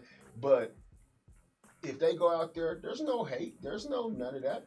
That just, to me, that opens the door for my son to get in there and play early and not be coming at you. You know what I'm saying? So we're going to come compete with you. Let's get it. Y'all got the money. Y'all got the resources. Y'all got the numbers. But we're going to come from where we from when I was at Montbello, Mullen came. When I played for Montbello Falcons, Mullen used to come to all our games, and they would say, "Hey, you look good in the gold helmet." My age group with the Montbello Falcons said, "No, we're gonna go to Montbello because we got silver helmets. We're gonna play against the gold helmets." And we played Mullen every first game, and they beat our ass. But then my senior year, they took us off the schedule because they knew that was our year to get it. So to me, to answer your question, we can get there, but I think it's more important to build a program where kids get free education than it is to win a state championship. No, I mean, I'm definitely with. But you can do both. Yeah, I'm definitely with that. I mean, I'm definitely with that. It's all about getting to the next level. That's education, it, man. Education. And send your kid what's best for you. Like, I'm in this group. It's called Sports and It's a bunch of Cali cats. You know what I'm saying? From the cats from the Snoop we got tapped in with. And it's LA based. And so I talked to a lot of dads in there. And there's a kid named Tony Beach. He's the #1 safety in the nation. And then there's another dude, my boy Max Williams. He coached that White House team. So he has a son that's a corner at USC. He has a son that's a freshman at Arizona State. His son's a freshman this year at St. John Bosco, who already has Bosco Prep. Yeah, has offers from SC, Kansas, Florida State, among others. Tree. Each one of his kids went to a different high school. You know what I'm saying? Because you have to do what's best for your kid, and what that kid's. Every kid don't learn the same. Every kid don't carry yourself the same. So at the end of the day, you got to do what's best for your kid. And that's why I say this wave riding and cloud chasing is bullshit. And my kid, we rocking with who we rock with because it's the best situation for him. I believe in it. And once again, it's where I'm from, and that's where he want to be. For sure, man. So, I mean, that's a good way to end it, man. What the command? I mean, what's on the horizon for the Commanders coming in springtime with basketball? I mean, what y'all got going on? How can people get a hold of you if they want to get a hold of you? Go to our Facebook page, Commanders Youth Sports. You know what I'm saying? Hopefully COVID allows us to have a spring season. We welcome, I'm looking for coaches. Well, I'm coming out of retirement today. Robbie Rocket coming to Robbie's been on my helmet for 2 years. I'm coming out of retirement today. You said that when the Spillionaires. Nah, but I'm coming out of retirement, period. I'm coming out of retirement, coaching. I'm going to start helping out the community. Not just the community I come from here too. I gotta start giving back. You know. I mean, we coach baseball together. So. I coach baseball too, so we got a baseball team. I'm bringing one home. Guarantee you that. You know, we're gonna leave it at that. But we just for my organization, we're gonna continue to grow. You know what I'm saying? I want to get more younger coaches and tap in with them. And once we get the coaches, then we'll start going to get more kids. But what I want to do outside of that is build the culture of Colorado football. And stop the bullshit, weirdo shit online. You know what I'm saying? You get cats who don't want to talk to each other because they think you're going to take their kids, and let's collaborate. Commanders and the Pirates and Prince Hall, we can all compete with each other but still work with each other. So that's where I'm at with it. I mean, and like I said before, man, you are an ambassador to Colorado youth football. Man, like I say, congratulations to your newborn. Right on. And we like to want to see what's up, man. Like get your son to do a couple shows. You know what I'm saying? Get a little more of the youth involved and see what they got to say. Yeah, bring a couple of friends. And then let me remember Frankie Beverly was the person who I missed. Happy birthday, Frankie Beverly. One of the biggest players. Shout out to them Grand Pacers, babe. We out here. Shout out to the Grand Pacers going to the second round, 8-6 win. And shout out to Colorado Savages from Highlands Ranch, who's at the AYF Nationals, who won their first game and went to the second round. Shout out to 12U. Colorado versus and you know, and Chewy, I know y'all took a loss this morning, but you know y'all bounced back again. My little town business, you know, my little Donna Bice, my town business. But y'all gonna bounce back though, Chewy. I mean, hey, that's a good show, man. Shout out to the hater who hates on Colorado. Don't know nothing. I ain't never hate on Colorado. Said it happened. Bring a lot of athletes. That's all I said. I wish I had somebody. I wish I had like somebody to help me out. I know y'all, it's me against y'all, but it's okay though. I mean, you know, I can hold my ground though. It's nothing though. I wish. You're from California. California's gonna have more everything because California is a bigger place. So you're gonna have more everything. I can't compare Texas gonna have more. They're gonna have more everything more than we do. So if you want to speak on state to state, you go talk to Texas. You go talk to Florida. You know, we here in talking to people around the same amount of metro areas. I mean, y'all got ghetto here. Y'all got 5 ghettos. Man, let's just go. Hey, before we end up, one shout out to my little cousin Miles Bryant, who was undrafted from the University of Washington. He's from Pasadena, California, and he's balling out the New England Patriots. So let's shout go. out to my little cousin. Shout out, brother. What they win? 48-0. Yeah, and he's balling. He getting time. Yeah, he's getting time. That's what it do, man. Love to see that, man. 100. Anything else you want to say? No fingerprints. No fingerprints? No fingerprints. Hey, shouts out to my man Steve Griffin for the Commanders. If y'all want to join him, go to the Facebook page. This is the AHRR Network. I am M.GoodKnight. This Game Sport, and we out. Thanks for. We appreciate you lending us your eyes and ears.